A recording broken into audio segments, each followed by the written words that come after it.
চলো বন্ধুরা, আজকে তোমাদের দেখাবো ক্ষেত থেকে পাট শাক তুলে। এটা কিন্তু খেতেও খুব মজা লাগে, টাটকা টাটকা পাট শাক। কাদের বাসার সামনে এরকম আছে পাট শাক অবশ্যই জানাবা।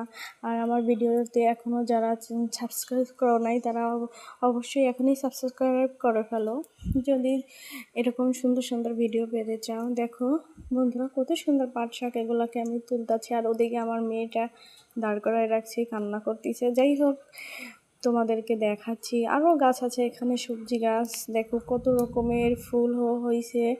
ওই যে মরিচ গাছ, তারপরে আছে বেগুন গাছ, অনেক সুন্দর সুন্দর গাছ আছে এখানে। তো আমি এর ভিতর থেকে আজকে তোমাদের দেখাবো শুধু পাট শাকের রেসিপিটা। এটা ডাল দিয়েও খায় অনেক জায়গায়, আবার আমাদের দিকে ভাজিও খায়, আবার ডাল দিয়েও খায়। শুধু আজকে তোমাদের দেখাবো ডাল দিয়ে, যেহেতু আমি দুটোই খেতে পছন্দ করি।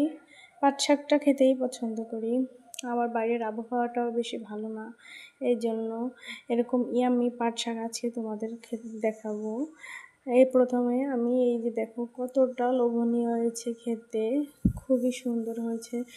গাইস, তোমরা যদি একবার না ভাজি করো অবশ্যই ট্রাই করবা।